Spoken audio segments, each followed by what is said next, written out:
Ang paniningil po, hindi dapat ginagamit ng social media. Mga tanga kayo. Kung gusto nyo talaga kayong maningil, pumunta kayo dun sa bahay. May address naman kayo, di ba? O, sinabi nyo nga may ID, may address sa ID. Bobo. Puntahan nyo. Hindi yung nagtatago kayo dyan sa harapan ng computer ninyo. Puro kayo pananakot lang. May nagtanong sa akin. Ito po text nila sa akin. Possible po ba kaya na magagawa nila lahat ng mga ito? Sana po ay mabigyan ako ng pag-asa na matulungan mo. Stress at hinang-hina na po ako. Inaamin ko naman po na may utang ako sa kanila. Di po ako nakakapagbayad dahil gipit po talaga ako. Madami po silang mga text at iba't ibang number ginagamit nila. Sana po mabigyan pansin po ito. Maraming salamat po, Boss Ray. Talaga hubang hindi kayo makikipag-ugnayan sa amin regarding sa overdue account mo dito? Ilang araw ka na namin tinatawagan maski sa text message, hindi ka nagre-response. Ano gusto mong mangyari sa account mo? Kapag itong account mo na forward sa CIC, pasensyahan tayo kapag tinawagan nila mga contact references mo at maapektuhan mga government loans mo or papers mo. Makipag-ugnayan ka sa amin at magbayad ka ngayon kung ayaw mong kami ang gumawa ng paraan. Pag di ka nagbayad, tatawagan ko lahat ng nakasave sa phone book mo. Mapapahiya ka sa akin, lintiga. Kakalat ko din yung muka at ID mo sa social media. Ayos ibang klase. No?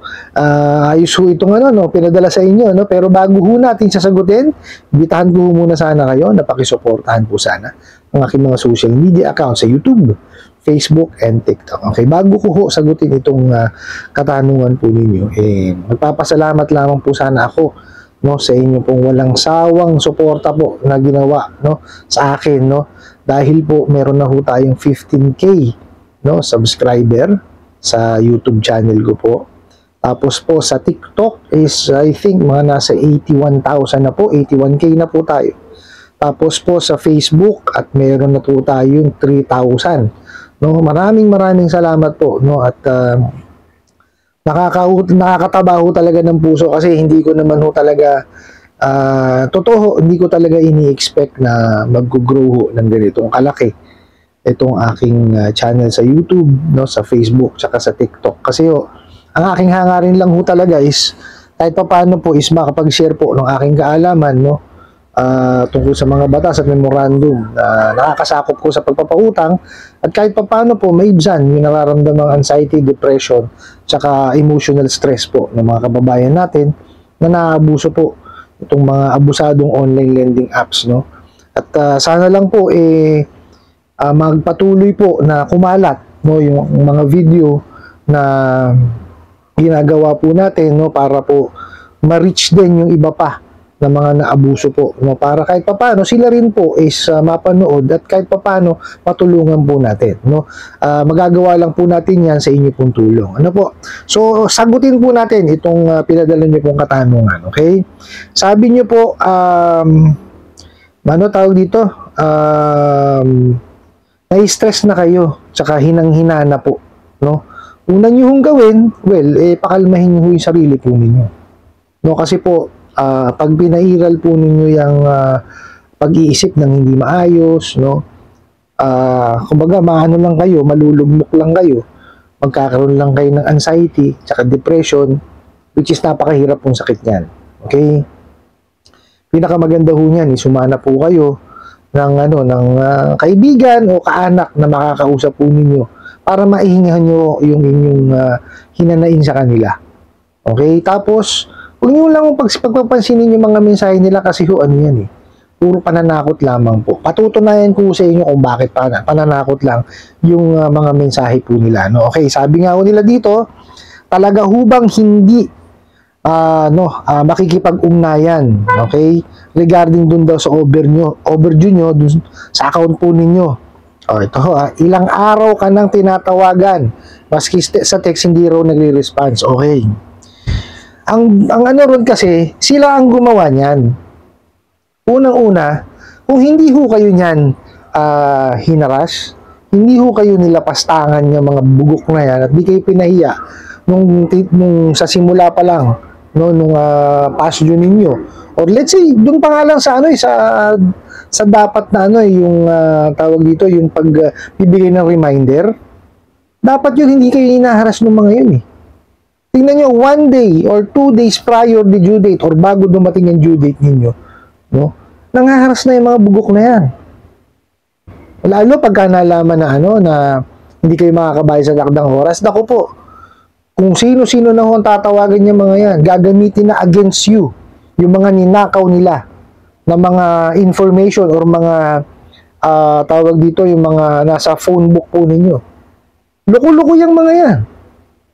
No? Gagamitin nila yun against you para humapera sa kayo mapagbayad. Di ho ba? Well, sabi nyo nga ho, kumbaga tinatanggap nyo naman na talaga kayo may utang, nagipit lang talaga kayo. Di ba? Pero itong mga bugok na to, wala sa kanila yon. O nakita nyo yung nangyayari, di po ba? O di, hindi nyo tuloy pinapansin yung mga mensahe at saka tawag nila. Di ba? Kayo, ang gawin nyo ho, kung ano yung sa tingin niyo yung makakapagpakalma sa inyo, gawin nyo. Pero wag niyo hong kakalimutan na meron kayong nahiram. Yun lang hong pakakatandaan po ninyo. Okay, tuloy ho natin. Ito pa isa, napakalaking katarantaduhan itong sinasabi nila nito eh. Ano daw ba ang gusto mong mangyari sa account mo? Kapag yun daw yung account po ninyo na-forward sa CIC, pasensyahan daw po. No, kasi baka daw tawagan yung mga contact references mo. Eh, sira ulo. Ba't gagawin na CIC yun? Diba? No, maliwanag po, hindi alam ng mga bugok at abusadong online lending apps na to, no, kung ano po ang CIC. So, ang CIC po is lagakan yan. Repository yan ng mga basic information. No? Nung mga kliyente na mga nanghiram doon sa kanilang mga miyembro. Kung sila po is submitting entity, obligado po silang magbigay ng basic information po ng kanilang mga kliyente. Regardless po yan kung magaling magbayad yan o hindi magaling magbayad. Dapat to naka-record yan sa CIC. Yun ho ang trabaho ng CIC, hindi magtatawag ng reference, mga gago.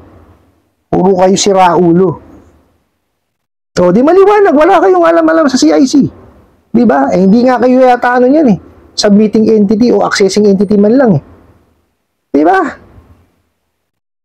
Kagagaling nyo magpadala ng mensahe, mali-mali naman. O, ano gusto nyo talaga? Di ba? Rendihin nyo lang yung mga kliyente ninyo. Sa tingin nyo, makakasingil kayo pagka ginanyan nyo? O, nakita nyo nga, hindi na nga kayo pinapansin, di ba? Puro kasi kagaguhan nyo pinagagagawa nyo paniningil. O, ano? Mariosip, hindi pa kayo magtino. Pero yung gagawin nyo pang tagatawag ng reference CIC, sira ulo talaga kayo eh, no? Wala talaga, ewan ko po. Mariosip. Tapos, magkakaroon pa raw ng epekto doon sa mga government loans at papers mo. Anong papers? Anong government loans? Bugok. Oh. Kasama sa privilege yun. Yung yung sa SSS, sa pag-ibig, nagko-contribute ka eh. Kasama sa privilege mo na magkaroon ka ng loan eh. Ano kinalaman nun? Bobo. As long as maganda ang record mo sa SSS sa pag-ibig, maganda ka magbayad sa kanila, walang problema yun. Sa salary deduction yun, ano kinalaman nun? Nakita niyo ho, mga walang alam talaga. Di ko malaman kung kasi saan kayo pinagdadampot eh. Diba? Puro kayo walang utak eh. Damo ho kayo. Binabasa ko ho itong tanong na to. Actually, marami ho itong mensahe ng mga abusadong online lending apps. 4 lang po itong ginuha ko. Dahil yung iba, hindi talaga puro bip lang ang maririnig po ninyo. Baka mababingi kayo, kabibip dyan. Puro ka walang yahan nung pinagsasabi. Nakita nyo? Tama ba yun? O ano ngayon nangyayari sa kanila? Diba? Hindi ko ho kayo masisi, no, kung hindi nyo pinagpapapansin yung tawag tsaka yung pagbimensahe sa inyo. Kasi nga ho, nakaka-stress, di po ba? O, Kaya nga ho, sinasabi ko sa inyo, gawin niyo ho kung ano yung nararapat niyong gawin para ho hindi niyo sila maintindi. No, para hindi niyo sila maisip. Hindi kayo may stress, hindi kayo magkaroon ng anxiety tsaka depression. Ganun lang ho ang gawin po ninyo. Pero pakakatandaan niyo ho lagi, meron kayong nahiram diyan sa mga abusadong online lending apps na yan. Kailangan nyo po is pag-ipunan, tsaka nyo siya bayaran. Ay po ba? Huwag ho kayo maniniwala rito. Biruin nyo CIC, patatawagin sa inyo, o sa mga references nyo. Ibig gago. Tapos mayroon daw effect dun sa mga government loans. Wala ho. So, nagko-contribute kayo eh. Salary deduction ho, pagka, di ba? Pagka yung magbabayad, o tingnan nyo lang ho, sa pag-ibig. O, pagka hindi ho kayo nakabayad, ano ginagawa? Di ba? Kinakaltas dun sa ano nyo. Sa contribution nyo.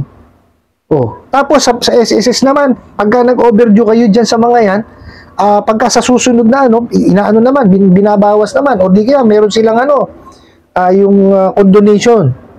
O taga, kung hindi naman humabayaran, pagdating nyo dun sa retirement age ninyo, ikakaltas lahat yun. O yun lang ho masakit dun. Diba? Pero, wala hong epekto yan. Maniwala ho kayo sa akin. Oh, eto pa ho isa, napakalaking kagaguhan. At sila mismo, inamin, yung ginagawa nilang mga kagaguhan. Tingnan nyo ho, Pag di ka nagbayad, tatawagan ko lahat ang nakasave sa phone book mo. O, di ba ho? Sila, sa kanila mismo nang galing. O, so ano gagawin nyo ho dito sa mensahe na to? O, i-click nyo po yung iMessage dyan po sa aking description box sa aking YouTube channel. I-attach nyo ho itong mga ito. Mag-complain ho kayo sa SEC.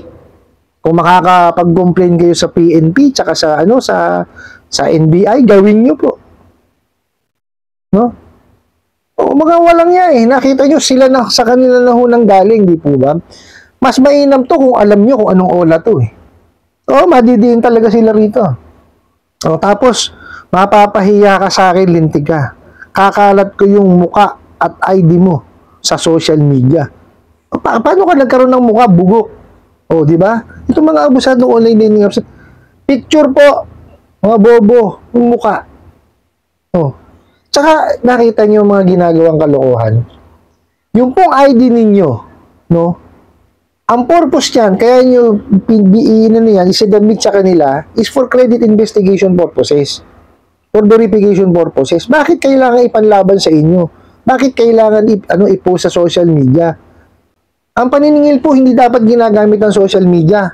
Mga tanga kayo. Kung gusto nyo talaga kayong maningil, pumunta kayo dun sa bahay. May address naman kayo, di ba? O, sinabi nyo nga, may ID. May address sa ID. Bobo. Puntahan nyo. Hindi yung nagtatago kayo dyan sa harapan ng computer ninyo. Puro kayo pananakot lang. O. Tapos, pagka hindi sinagot yung tawag ninyo, tsaka SMS ninyo, galit kayo. Ba? Ibang klase kayo, no? Sa inyo ko gawin yan. Sige nga. Kung anong ayaw nyong gawin sa inyo, huwag nyong gagawin sa iba. Puro kayo siraulo eh. Pero yun mo, iharas mo yung tao. Kung ano-ano sasabihin mo. Tapos, aasahan mo, sasagutin ka sa telepono, pati sa SMS. Siraulo mo yata talaga. Di ba? Wala talaga kayong mga sentido komon, kayong mga abusadong online lending apps eh. Ewan ko sa inyo. Doon sa nagpadala ng nung katanungan na yan, huwag nyo hong intindihin at siguradong nakita nyo, pinatunayan ko sa inyo, puro katarantaduhan lang. Puro panghaharas lang. O, di ba? Magkakaroon lang ho kayo, may stress lang kayo dyan, magkakaroon lang kayo ng anxiety, depression, pag inintindi nyo ho yung mga kagaguhan niyang mga yan. So, pasensya na ho kayo, talagang napapamura na ako dahil busit na ho talaga ako kasi biruin nyo, hindi naman ho dapat ganun ang paniningil eh. O nakita nyo, lahat ho ng maniningil nata-typecast ngayon. Akala lahat abusado, kagaya nyo mga abusadong online lending apps na yan. O diba? Which is hindi naman. Sila lang ang mga bugok. O diba? Ng kamote. Basta ang gawin po ninyo dyan is, pakalmahin nyo sarili po ninyo. Maghanap kayo ng kaibigan, kamag-anak na mahihinggan nyo ng inyong sama ng loob. Ilabas nyo yan. No? Kasi pagka maghahanap kayo ng psychiatrist, ganun din naman yung gagawin sa inyo eh. kakausapin lang din ho naman kayo. Although, yes, may mga gamot silang ibibigay. Pero, kailangan pa ho bang umabot na magagamot kayo para dahil lang dyan sa mga bugok na online lending apps na yan, dyan sa mga abusado na yan? Diba? Huwag nyo naman paratingin doon. Maghanap ho kayo na makakausap ninyo. Ilabas nyo ho yung sama ng loob ninyo sa kanila. Yun ho ang importante niya. Kasi pagka yun, sinarili po ninyo, nako, baka mapunta kayo doon sa depression tsaka sa anxiety. Which is napakahirap pong gamutin nun. O yun talaga, pupunta kayo sa psychiatrist doon. Kasi may bibigay silang gamot, kailangan nila kayong kausapin, i-assess kayo. Napakahirap po nun O di ho ba? Tapos pag ipunan nyo ho yan, tsaka nyo bayaran. Mag-concentrate ho kayo doon or mag-focus kayo doon sa inyong hanap buhay, sa pamilya po ninyo. Para ho mabayaran nyo yan. Mapag-ipunan nyo, tsaka nyo siya mabayaran. Mas huwag nyo na ulit ang kiligin. Kasi pagka inumulit pa kayo dyan, kumuha ho talaga kayo ng maso niya, pinalo nyo sa ulo nyo. Nakita nyo yung ginagawa sa inyo, di ba? Lahat ho ng tao, naiintindihan ko, dumadaan ho sa kagipitan. Pero kailangan ho natin bayaran dahil obligasyon ho natin yan. Okay, wag na ho natin patagalin kasi pag pinatagal nyo na pinatagal yan, ganyan ho nang ganyan mangyayari sa inyo. Di ba? Hanggat maaari po, pag-ipunan nyo na kagad, tsaka nyo sila bayaran. Para matapos na huyang sakit ng ulo nyo na yan. Ano po? I hope na sagot ko po itong katanungan na to at sana po'y makatulong. Maraming salamat po sa inyong walang sawang pagsuporta at panonood sa akin mga videos. Maraming salamat po sa inyong pag-like, pag-share, pag-comment at pagtatanong. And kunin ko na rin po itong opportunity na to na imbitahan po sana kayo na pakisuportahan po sana ang aking mga social media accounts sa YouTube, Facebook, and TikTok. Hanggang sa muli po. Yun lang.